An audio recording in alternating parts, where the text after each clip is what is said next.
자, 이제 우리 39번 문장 삽입 두 번째 문제 한번 해설해 보도록 하겠습니다. 자, 일단 38, 39번이 다 오답률 2위랑 3위에 랭크가 됐다라는 건 우리 고등학교 1학년 6월을 맞이한 학력평가를 맞이한 여러분들이 이 문제 유형에 상당히 약하다는 걸 알 수가 있죠. 자, 근데 미안하지만 그래도 그래 좋아 인정해 줄 수 있는 건 38번보단 39번이 그래 조금 더 어려워. 근데 중요한 건 풀이의 원리는 똑같다. 그러니까 뭔가 힌트를 놓친 거야. 근데 38번에 있었던 힌트는 on the other hand라면 39번에는 뭐야? by comparison이란 저 단어야. 직역하면 어떻게 돼? 비교에 의하여 라는 뜻인데 이제 비교해보자면 뭐 이렇게 조금 부드럽게 읽어도 되잖아. 그죠?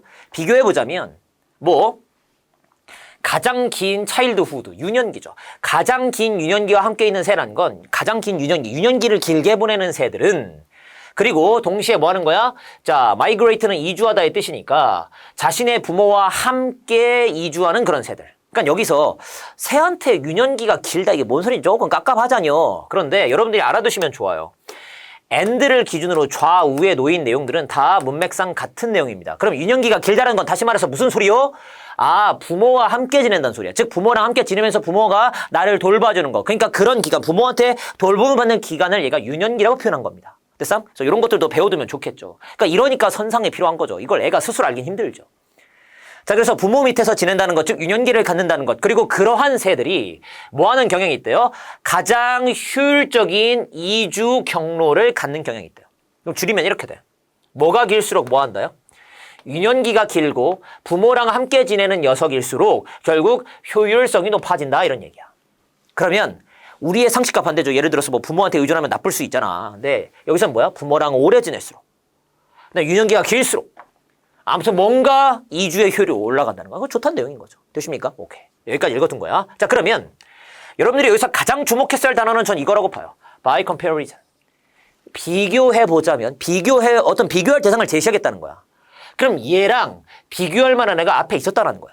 그러면 생각해봐. 똑같은 애를 비교해주면 의미가 있어 없어? 없는 거죠. 그러니까 예를 들어서 내가 나이가 10살이라 쳐. 근데 키가 183이야. 그러면 너가 아무것도 몰라. 그러면 10살짜리 꼬맹이가 키가 183이면 큰지 작은지 잘 모르잖아. 그러니까 예를 들어서 나는 이제 애기들 잘 모른단 말이야. 그러면 예를 들어서 생후 18개월이야.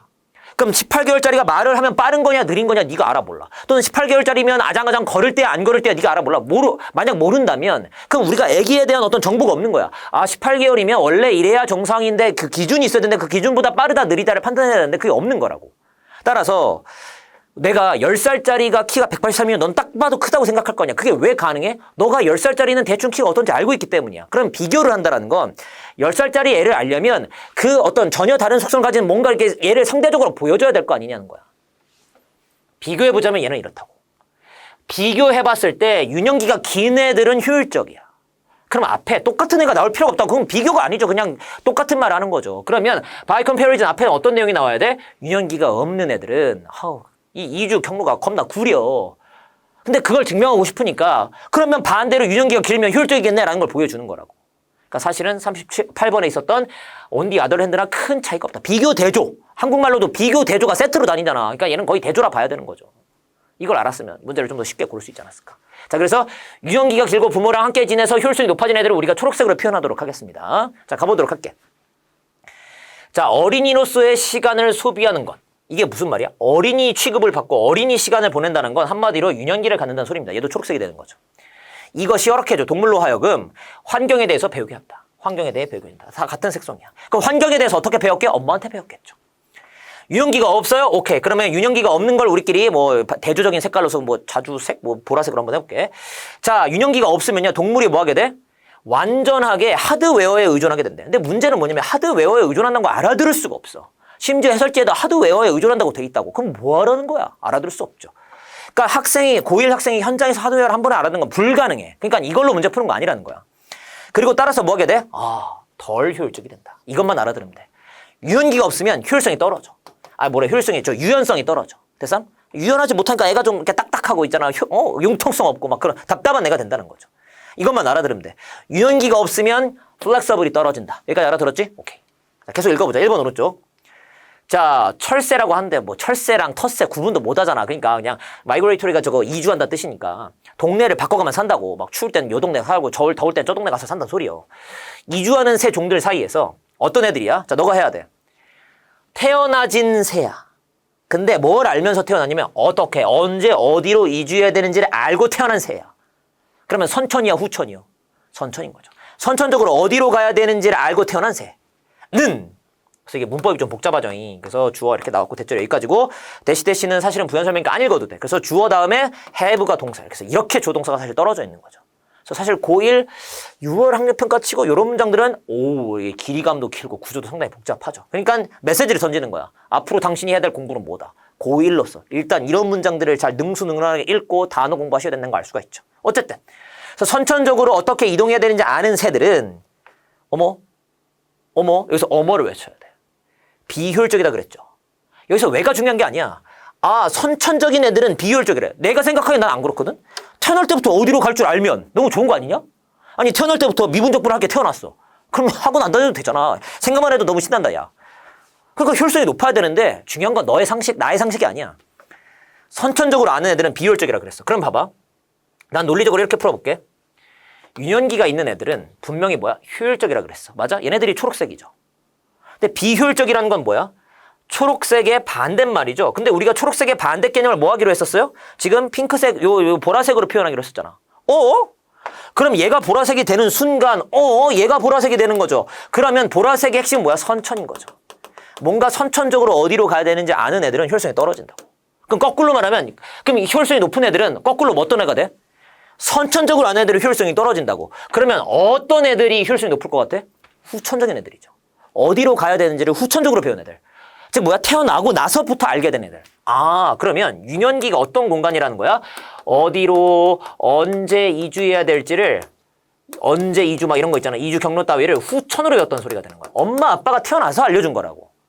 근데 그게 오히려 더 좋다는 거야. 물론 우리 상식은 안 맞아.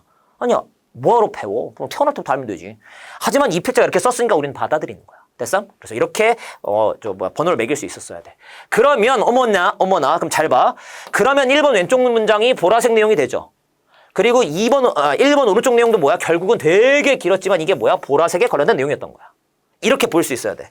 1번 왼쪽도 보라색이고 1번 오른쪽도 보라색이라고. 그럼 그 사이에다가 이 초록색 내용을 집어넣을 필요가 있시오 없이요? 없는 거죠. 보라색 잘 이어지고 있잖아. 뭐로 집어넣어? 그렇구나. 2번 오른쪽. 자, 만약에 2번이 정답이 아니라고 칩시다. 그럼 these birds는 누가 돼야 돼? 지금 실컷 보라색 내용 말하고 있었잖아. 선천적으로 이주 경로를 아는 애들, 효율성이 떨어지는 그 새들이 되겠죠. 이걸 전제하고 있는 거야. 그래서 이상하면 정답이 2번인 거고 괜찮으면 2번이 정답이 아닌 거지. 뭐나? 컴마컴만 해봐봐. 뭐야? 어디로 이주해야 되는지를 알면서 태어난 애. 선천이야 후천이야? 너가 대답해봐. 선천이야 후천이야? 선천이죠. 선천. 아하. 얘가 얘라고. 그러니까 얘는 보라색으로 읽는 게 괜찮아? 안 괜찮아? 괜찮은 거죠. 왜? 보라색은 선천적으로 아는 애들이 효율성 떨어진다 그랬으니까 이 세대는 선천이라고 했을 때 말이 되는 거죠. 그리고 이 선천적으로 어디로 이주해야 되는지 경로 알고 있는 애들은 적응을 쉽게 하지 못한대. 그러면 조금 상식 있으면 좋죠. 아까 얘네들이 유연성이가 떨어진다 그랬죠. 보라색들은. 적응을 잘 못한다는 게 무슨 말이야? 내가 너무 천재적인가? 적응을 한다는 건 환경이 바뀌면 더워지면 더워진 대로, 추워지면 추워진 대로 적응을 하는 게 바로 유연한 거죠. 그래서 이것도 사실은 뭐 하는 거야? 유연성이가 떨어진다는 얘기를 하는 거야, 사실은. 이런 측면에서 봤을 때 여기는 보라색이 너무너무 맞는 거죠. 그러니까 2번 오른쪽도 보라색이 되는 거야. 그러니까 여러분들이 2번을 정답으로 고르시면 안 되는 거죠. 왜? 2번 왼쪽도 보라색, 2번 오른쪽도 보라색이니까. 아하. 3번 오른쪽. 자, 호수가 말라버렸어. 숲이 팜랜드가 돼버렸어. 그러니까 숲이 다 날아갔다는 소리인데 이건 못 알아들어도 돼. 또 호수가 말라버리고 어쩐 일이 생기고 기후 변화가 이제 브리딩이란 게 새끼를 나타내는 뜻이니까 새끼를 낳는 어떤 장소, 그러니까 뭐 번식하기 위한 어떤 공간이 되겠죠. 그러니까 아무튼 따뜻한 동네 가서 애를 낳겠죠. 근데 이런 공간들을 뭔가 저 북쪽으로 막 밀어붙이고 아무튼 환경이 변했어. 자, 중요한 건 이거야. 왼절. 호수가 말라버리고 막 환경이 변했어. 그러면 그러한 새들은 자 만약에 3번이 정답이 아니라면 those birds는 누가 돼야 돼? 이 보라색의 새들이 돼야 맞는 거죠. 그러한 새들은 어떤 새들이야? 맞네 근데 knowing how to migrate를 해야 되는지 알고 있는 새니까 어머 3번 오른쪽도 누구 얘기야? 결국 보라색 얘기죠. 그리고 보라색 새들은 뭐 한다는 거야? 계속 오래된 규칙과 오래된 지도에 의해서 비행을 유지할 거라고. 이게 무슨 말이야? 환경이 변해서 그 동네에 가봤자 어차피 호수 없고 그 동네 가서 너가 살기 좋지 않은 곳인데 여전히 선천적으로 글로 가야 된다고 DNA가 명령하니까 글로 간다는 거야. 즉 유연성이가 있는 거 없는 거야? 아니 이제 이 동네에 가도 이제 못 산다니까. 애기 못 낳는다니까. 근데 왜 가냐고. 그러니까 그럼에도 불구하고 간다는 건 고지식한 거죠. 유연성이가 떨어지는 거죠. 그래서 3번으로 쪽도 뭐다? 핑크색이야. 무슨 색이냐? 이거 보라색이냐? 아무튼 자주색 이거였다고. 그러니까 3번도 정답이 안 되는 거야. 된장 그럼 4번인가 5번인가? 4번으로 쪽. 유년기가 facilitate 중요한 단어죠. 용이하게 하다, 편안하게 해주다, 쉽게 해주다는 뜻이야. 자, 한마디로 읽으면 이거야. 차일드후드가 있으면 있을수록 편해진다는 거야. 뭐가? 어떤 패스, 전수하는 거. 공 패스해준다는 게 공을 전달한다는 소리거든요. 전달이 편해진다고요. 문화 정보에 대한 전달이 편해진다고. 그리고 문화라는 건 빠르게 진화해, 유전자보다. 잠깐. 자, 된 동그라미 쳐놓고. 그냥 지금 배워. 된 저어는 반대말이야. 유전자가 상징하는 게 뭐게? 유전자, 선천이죠. 선천. 그러면 문화가 상징하는 건 뭘 것 같냐? 문화. 너의 상식이 중요한 게 아니야. 문화가 유전자보다 빠르다고, 더 빠르게 변화한다고. 그러니까 뭐야? 문화가 상징하는 건 후천이죠. 아하, 차일드후드가 문화를 전달하는 걸 편안하게 해줘. 그럼 뭐야? 얘도 초록색으로 감염되게 되죠. 그럼 뭐야? 이 문장이 사실은 초록색에 관련된 내용을 말하고 있는 거고, 따라서 정답 몇 번이야? 4번이다. 됐어? 보라색에게 실컷 하다가 비교 반면에 대조적으로 차일드후드가 있는 애들은 달라요 하면서 차일드후드 얘기가 보라색이 튀어나오는 거겠죠. 그래서 여러분들 눈에도 이렇게 보였으면 좋겠어요. 진짜로. 지문이 이렇게 큼직큼직하게 이렇게 딴 얘기하다가 보라색 시작했어. 그다음 보라색 뭐 실컷 보라색 갑자기 초록색이네? 박스가 초록색이네? 하필 바이 컴패리즌이네? 그럼 정답 몇 번이에요? 4번이네. 이렇게 문제를 풀 수 있어야 된다. 그래서 조금 어려웠던 건 인정하지만 분명히 바이 컴패리즌이라던가 이런 내용들을 이용하시거나 혹은 똑같은 내용이 계속해서 반복되고 있는데 굳이 다른 문장을 집어넣을 필요 없다라는 걸 생각하시면 정답이 4번이라는 걸 여러분들이 확실하게 공감하셨을 거라는 생각이 들고요. 39번에 대한 해설 마무리 짓도록 하겠습니다.